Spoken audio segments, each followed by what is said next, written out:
그러나 내 말을 듣고 있는 너희에게 내가 말한다. 너희의 원수를 사랑하여라.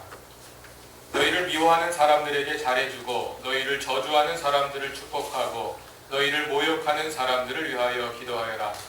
네 뺨을 치는 사람들에게는 다른 쪽 뺨도 돌려대고 네 겉옷을 빼앗는 사람에게는 속옷도 거절하지 말아라.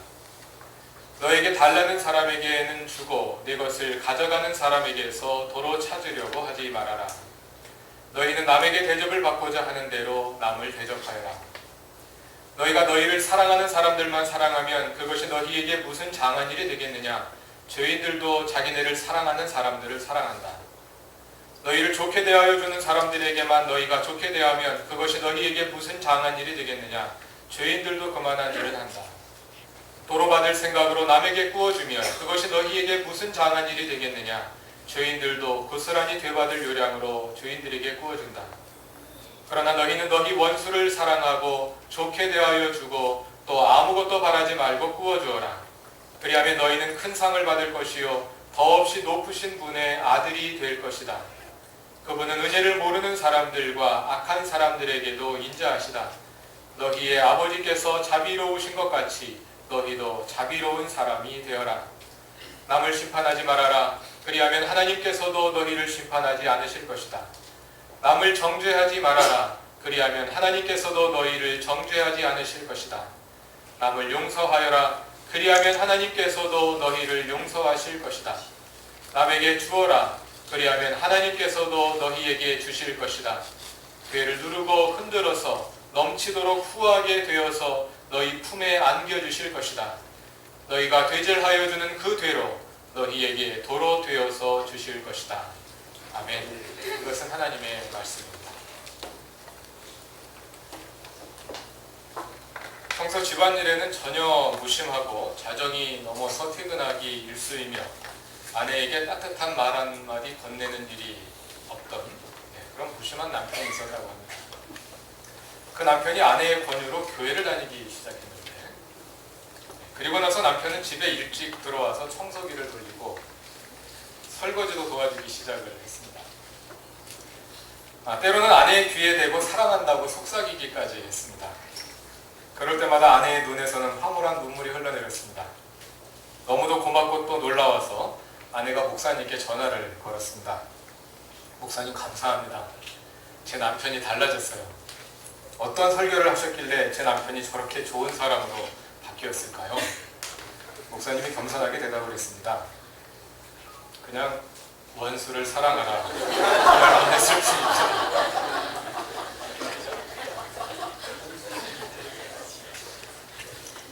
오늘 본문에 나오는 원수라는 말은 헬라어의 엑소로스라는 말을 번역하는 것입니다. 영어로는 이 말을 enemy, 즉 적으로 번역합니다만 적과 원수 사이에는 미묘한 뉘앙스의 차이가 있습니다. 적이라고 하면 맞서 싸우는 대등한 관계를 생각할 수 있습니다만 원수하면 대개 대등한 적이라기보다는 나에게 패배를 안긴 그런 적이라고 할 수 있습니다. 그렇다고 해서 나를 이긴 적이 모두 다 원수가 되는 것은 아닙니다. 싸워서 졌더라도 내가 그 패배를 인정하고 깨끗이 잊어버리고 심기일전할 수도 있습니다. 그러나 그 패배가 나에게 굴욕감으로 한으로 남을 경우에 그 적은 나에게 원수가 됩니다. 말하자면 원수는 나에게 패배감이나 굴욕감을 안긴 사람입니다. 이처럼 원수란 단순히 외적인 문제가 아니라 내적인 문제이기도 하고 단순히 상대방에 의해서 결정되기보다는 나 자신에 의해서 결정되는 측면이 있습니다. 그래서 원수는 멀리 국경 너머에 있는 것이 아니라 오늘 이야기처럼 가족 안에도 있을 수 있고 또 가까운 친구 사이에도 있을 수 있는 것입니다. 또 그 사람의 의사에 관계없이 그 사람을 대하는 나의 마음 상태에 따라 그 사람이 원수가 될 수가 있는 것입니다. 원수는 내 마음속에 한을 안긴 사람인데 우리 역사를 보면 대개 한은 남자보다 여자에게 많은 것 같습니다. 전설 따라 삼천리 같은 프로에 나오는 귀신은 대부분이 여자입니다.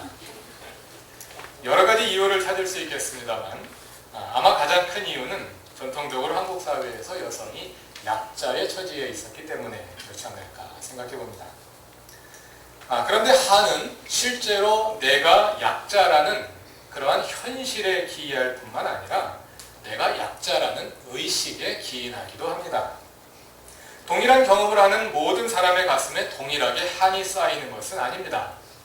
같은 일을 겪었는데도 어떤 사람의 가슴에는 그것이 한으로 남고 어떤 사람에게는 그렇지 않습니다.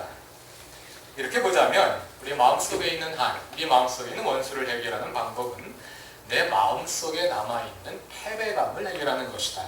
이렇게 말할 수도 있겠습니다. 그것을 모든 경우로 일반화할 수는 없겠지만 그러나 많은 경우에 이것은 원수를 사랑하는 방법이기도 할 것입니다. 말하자면 원수를 사랑하기 위해서 우리는 우리의 마음속에 있는 원수를 만들어내는 심리적인 메커니즘을 극복해야 합니다. 어떤 점에서 우리는 늘 불행할 준비가 되어 있습니다. 내가 약자이고 피해를 보고 있다는 의식입니다. 그래서 우리는 늘 그 불행의 원인을 전가시킬 사람을 찾습니다.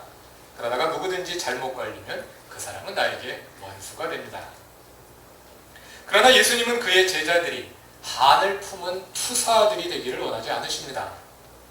예수가 십자가에 죽을 수 있었던 이유는 그 마음에 쌓인 한이 없었기 때문입니다. 예수는 십자가에서 약자가 되기를 선택하셨습니다. 그럴 수 있었던 이유는 예수가 약자가 아니었기 때문입니다. 오직 강자만이 원수를 사랑할 수 있습니다. 오직 강자만이 용서할 수 있습니다. 강자란 이 세상의 권력자를 말하는 것이 아닙니다. 이 세상의 부자를 말하는 것이 아닙니다. 하나님께서 그들로부터 그 모든 부와 그 모든 권력을 다 걷어가실지라도 여전히 강자일 수 있는 사람, 그 사람이 진정한 강자입니다. 그런 사람만이 진정 원수를 사랑할 수 있습니다. 우리가 그럼 어떻게 그런 강자가 될 수 있을까요? 오늘의 본문 35절에 그 답이 담겨 있습니다. 그러나 너희는 너희 원수를 사랑하고 좋게 대하여 주고 또 아무것도 바라지 말고 꾸어주어라. 그리하면 너희는 큰 상을 받을 것이요 더없이 높으신 분의 아들이 될 것이다. 우리가 진정한 강자인 이유는 우리가 더없이 높으신 분의 아들, 하나님의 자녀들이기 때문입니다. 진정한 하나님의 자녀 의식을 가진 사람이 강자입니다. 아무도 그 마음을 허물 수 없습니다. 아무도 그 마음에 한을 쌓을 수 없고 아무도 그의 원수가 될 수 없습니다. 원수를 사랑하라. 이 말씀을 다시 풀면 아무도 너에게 원수가 되지 못하게 하라는 말씀으로 읽을 수 있습니다. 다 같이 오늘의 본문을 차근차근 읽어보겠습니다. 좀 긴 본문입니다만 긴 만큼 자세하게 설명이 되어 있기 때문에 그냥 말씀을 차근차근 읽다 보면 굳이 설명할 필요 없이 거기에서 하고 있는 예수님의 말씀을 우리가 이해할 수 있게 됩니다. 누가복음 6장 27절 이하에는 세 가지 명령이 반복되면서 서술되어 있습니다. 그것은 원수를 사랑하라, 잘해주어라, 아낌없이 주어라. 이 세 가지 명령입니다. 이 세 명령이 계속 반복해서 나오는 것을 볼 수가 있습니다. 이 세 가지를 모두 포괄하는 명령은 가장 앞에 나오는 원수를 사랑하라는 말씀입니다. 그리고 뒤에 나오는 잘해주어라, 아낌없이 주어라. 이 말씀은 원수를 사랑하는 것이 구체적으로 어떻게 하는 것인지 그것을 설명해 주는 말씀으로 이해할 수 있겠습니다. 27절을 다 같이 읽어보겠습니다. 그러나 내 말을 듣고 있는 너희에게 내가 말한다. 너희의 원수를 사랑하여라. 여기까지입니다. 첫 번째 명령은 원수를 사랑하라는 것입니다. 계속해서 두 번째 명령을 읽어보겠습니다. 너희를 미워하는 사람들에게 잘해주고 너희를 저주하는 사람들을 축복하고 너희를 모욕하는 사람들을 위하여 기도하여라. 내 뺨을 치는 사람들에게는 다른 쪽 뺨도 돌려대고 내 겉옷을 빼앗는 사람에게는 속옷도 거절하지 말아라. 우리 성경의 절 구분과 조금 다르게 나누고 있기 때문에 약간 혼동될 수도 있겠습니다만 그렇게가 한 단위입니다. 여기 보면 여러 개의 명령문이 나열되어 있는데 핵심이 되는 것은 맨 앞에 나오는 말입니다. 맨 앞에 나오는 말 그죠? 너희를 미워하는 사람들에게 잘해주어라. 잘해주어라. 이게 핵심이 되는 명령이고, 뒤에 나오는 축복하라, 기도하라, 다른 쪽 편도 돌려대라, 거절하지 말아라. 뒤에 나오는 명령문들은 구체적으로 어떻게 잘해줄 것인지를 설명하는 말씀들입니다. 그러니까 지금 읽은 모든 말씀을 하나로 요약하자면 잘해주어라, 잘해주어라, 이런 말씀으로 이해할 수 있겠습니다. 그리고 이어서 30절에 나오는 것이 세 번째 명령입니다. 다 같이 읽어보겠습니다. 너에게 달라는 사람에게는 주고 내 것을 가져가는 사람에게서 도로 찾으려고 하지 말아라. 세 번째 명령은 거저 주라는 것입니다. 거저 주고 돌려받기를 기대하지 말아라 하는 말씀입니다. 이렇게 세 가지, 원수를 사랑하라, 잘해주어라, 거저 주어라, 아낌없이 주어라, 이렇게 세 가지 명령이 담겨 있습니다. 위의 말씀을 요약하자면 원수를 사랑하는 것은 구체적으로 말하자면 그에게 잘해주고 그를 축복하고 그를 위해 기도하고 그가 요청하는 것을 거절하지 않는 것입니다. 또 그가 요구하는 것을 주고 내가 준 만큼 그로부터 돌려받으려고 기대하지 말라는 것입니다. 도대체 어떻게 이런 일이 가능합니까? 본문 속에서만 보자면 그것은 의외로 간단합니다. 말은 간단하죠. 실제로 실행하기는 어렵지만 무엇이냐면 그를 가족으로 대하라는 것입니다. 가족은 대가 없이 가져가도 문제가 되지 않습니다. 가족에게 줄 때 대가를 바라고 주지 않습니다. 가족에게 잘해주는데 대가를 바라고 주지 않습니다. 여러분들이 여러분들의 자녀들에게 또 여러분들에게 가족들에게 하는 그 행동입니다. 원수를 사랑하라는 것은 원수를 가족으로 대하라는 것입니다. 만약 가족이 원수라면 그것은 가족이 제자리를 찾지 못하고 있음을 보여줍니다. 그럴 때는 가정을 회복하라, 이 말씀이 되겠습니다. 그 다음에 나오는 31절은 소위 황금률이라고 부르는 말씀입니다. 여기에는 오늘 본문의 말씀이 다 요약되어 있습니다. 31절에 다 같이 읽어볼까요? 너희는 남에게 대접을 받고자 하는 대로 남을 대접하여라. 이 말씀을 얼핏 들으면 준 만큼 받고 받은 만큼 주는 상호성과 보상의 원리를 말하는 것처럼 들릴 수 있습니다. 그러나 본문에 담긴 예수님의 말씀은 전혀 그런 뜻이 아닙니다. 이에 대해서는 본문을 더 읽어본 다음에 다시 31절로 돌아와서 확인하도록 하겠습니다. 지금까지 예수님은 원수를 사랑하여라, 잘해주어라, 아낌없이 주어라, 이렇게 세 가지 명령을 주셨는데 계속 이어지는 32절 이하를 읽어보면 왜 그렇게 해야 하는지 그 근거를 설명하고 있습니다. 먼저 32절은 원수를 왜 사랑해야 하는지 그 근거입니다. 너희가 너희를 사랑하는 사람들만 사랑하면 그것이 너희에게 무슨 장한 일이 되겠느냐. 죄인들도 자기네를 사랑하는 사람들을 사랑한다. 33절은 그들을 잘 대해 주어야 하는 근거입니다. 너희를 좋게 대하는 사람들에게만 너희가 좋게 대하면 그것이 너희에게 무슨 장한 일이 되겠느냐. 죄인들도 그만한 일은 한다. 이어서 34절은 아낌없이 주어야 하는 근거입니다. 도로 받을 생각으로 남에게 구워주면 그것이 너희에게 무슨 장한 일이 되겠느냐. 죄인들도 고스란히 되받을 요량으로 죄인들에게 구워준다. 이 세 절 말씀을 요약하자면 그것은 우리가 죄인들과 달라야 한다, 이 말씀입니다. 여기서 말하는 죄인은 지난번까지 살펴본 누가복음 앞부분에 나오는 세리와 죄인들, 그때 그 죄인들과는 전혀 다른 개념입니다. 오늘 본문에서 죄인이란 상호성과 보상의 원리로 특징 지어지는 사람들입니다. 나를 사랑해주는 사람을 사랑하고 나에게 잘해주는 사람에게 잘해주고 나에게 준 만큼 갚는 것입니다. 너무 당연한 것이죠? 이처럼 상호성과 보상의 원리는 이 세상의 상식이라고 할 수 있겠습니다. 그것은 오늘날만 그러한 것이 아니라 과거에는 더욱 그러했습니다. 오늘날은 국가라는 장치가 있어서 국가라는 장치, 국가가 가족이 할 일을 대신해주는 그런 복지라는 측면이 있습니다. 그러나 옛날에는 그런 게 없지 않습니까? 예, 그렇기 때문에 상호성과 보상의 원리라는 것이 오늘보다 더 심각했습니다.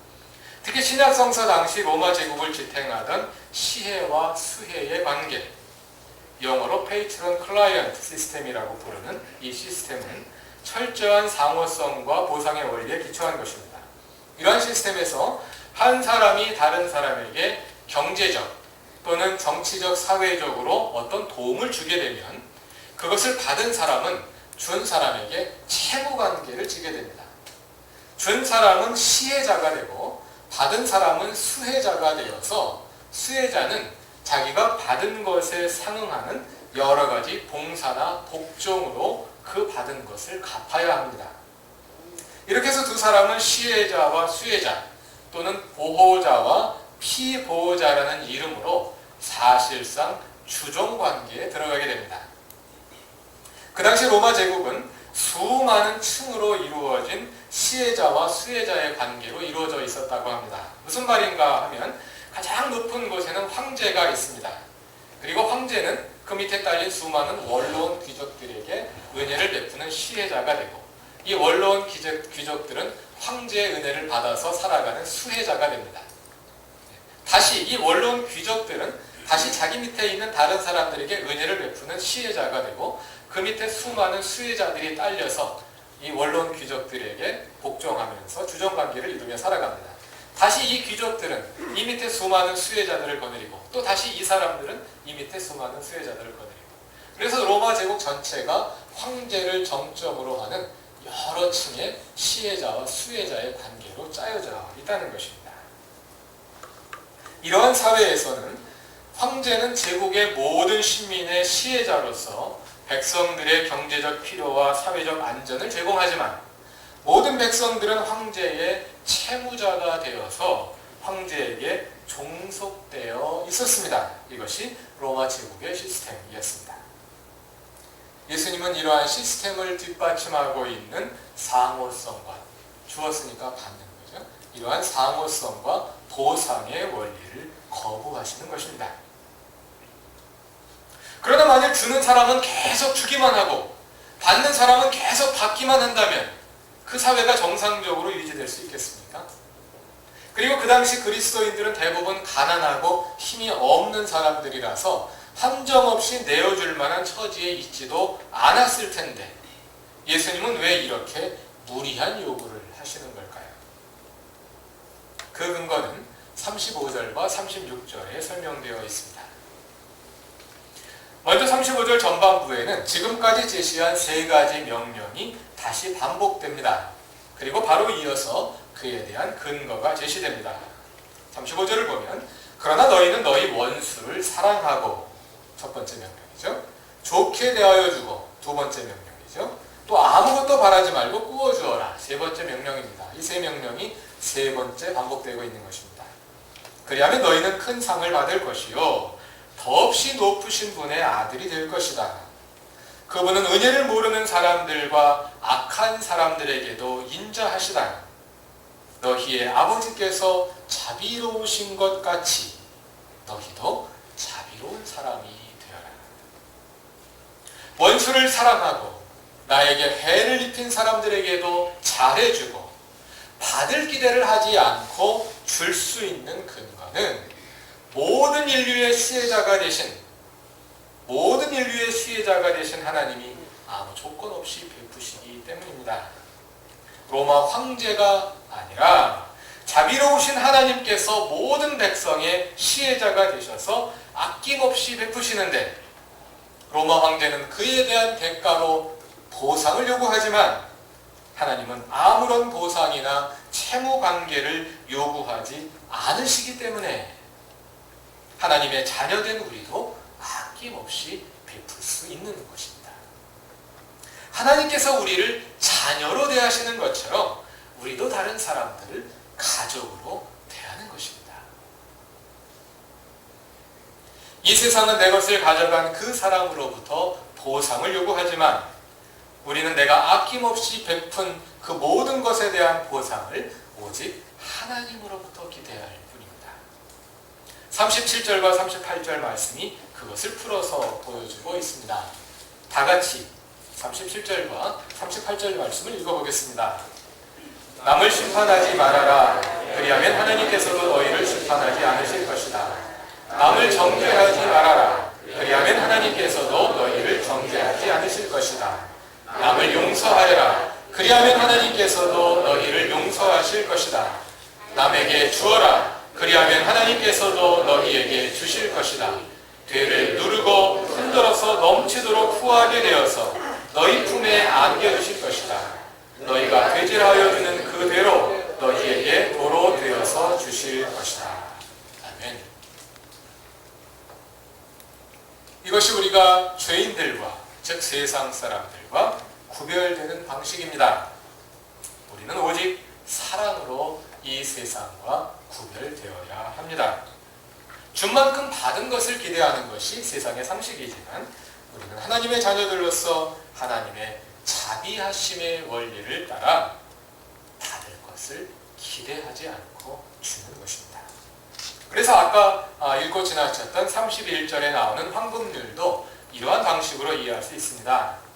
너희는 남에게 대접을 받고자 하는 대로 남을 대접하여라. 이것은 남을 대접한 후에 그로부터 그에 상응하는 보상이 오기를 기대하는 말이 아닙니다. 이 말씀에는 아마도 다음과 같은 문장들을 더해서 읽어야 할 것입니다. 너희는 남에게 대접을 받고자 하는 대로 남을 대접하여라. 그리하면 그가 아니라 하나님께서 너희에게 갚아주실 것이다. 너희가 베푼 그 이상으로, 상상 이상으로 가득 채워주실 것이다. 그러므로 하나님의 자비하심을 따라 아낌없이 베풀어라. 이러한 말씀일 것입니다. 설교를 맺겠습니다.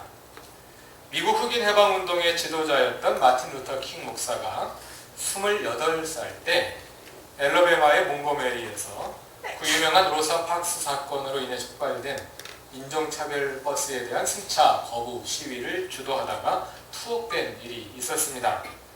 1957년 그 옥중에서 킹 목사는 내 원수를 사랑하라는 명설교를 작성했습니다. 인터넷을 검색해 보니까 그 설교문이 여러 개의 버전으로 존재하는데 아마도 여러 번 설교하면서 설교할 때마다 내용이 조금씩 달라진 것 같습니다. 그 중에 우리말로 번역되어 있는 설교문에 이러한 대목이 있습니다. 그 대목을 인용하고자 합니다. 우리는 우리에게 고통을 주는 당신에게 이 고통을 견디어내는 것으로 대응할 것입니다. 우리는 당신이 가하는 육체적 폭력을 영혼의 힘으로 이겨낼 것입니다. 당신이 우리에게 이것을 계속 행한다 해도 우리는 당신을 사랑할 것입니다. 우리는 당신이 제시하는 불의한 법을 따를 만큼 착한 양심을 가지고 있지 않습니다. 왜냐하면 악에 협력하지 않는 것은 선과 결탁하는 것만큼 우리가 지켜야 할 도덕적인 의무이기 때문입니다. 그래서 우리를 감옥에 넣는다 해도 여전히 우리는 당신을 사랑할 것입니다. 분노에 가득 찬 당신의 하수인 관리를 우리 공동체의 한밤중에 보내서 마구 우리를 때리고 우리가 거의 죽은 것처럼 남아있다 해도 그럴지라도 우리는 여전히 당신을 사랑할 것입니다. 그러나 우리는 우리가 끈질기게 고통을 참아내는 것에 당신이 지쳐버리게 되는 날이 올 것이라는 확신을 합니다. 어느 날 우리는 우리 자신만을 위한 것이 아닌 자유를 쟁취할 것입니다. 우리는 당신의 마음과 양심의 호소에서 우리가 이기고 있다는 것을 알릴 것입니다. 우리가 거둔 승리의 기쁨이 2배가 되는 날이 올 것입니다. 원수를 사랑하는 것은 결코 악에 협력하는 것을 의미하지 않습니다. 원수를 사랑하는 이유는 그것이 악에 대하여 싸우는 최선의 방법이기 때문입니다. 그것이 바로 예수께서 십자가에서 보여주신 길입니다. 다 같이 기도드리겠습니다. 온 인류의 시혜자가 되시는 하나님, 이 모든 것이 하나님으로부터 온 것이기에 우리는 그것을 베풀기에 주저하지 않습니다. 내가 원수로 여기는 그 사람을 나의 가족처럼 여기게 하시고 혹시 그 사람이 가족이라면 참된 가족을 회복하게 하옵소서. 원수를 사랑함으로 내가 하나님의 자녀임을 확인하게 하옵소서. 하나님의 자비하심이 나의 마음과 삶에 흐르게 하시고 그 자비하심이 나에게서도 구현되게 하옵소서. 예수님의 이름으로 기도드립니다. 아멘.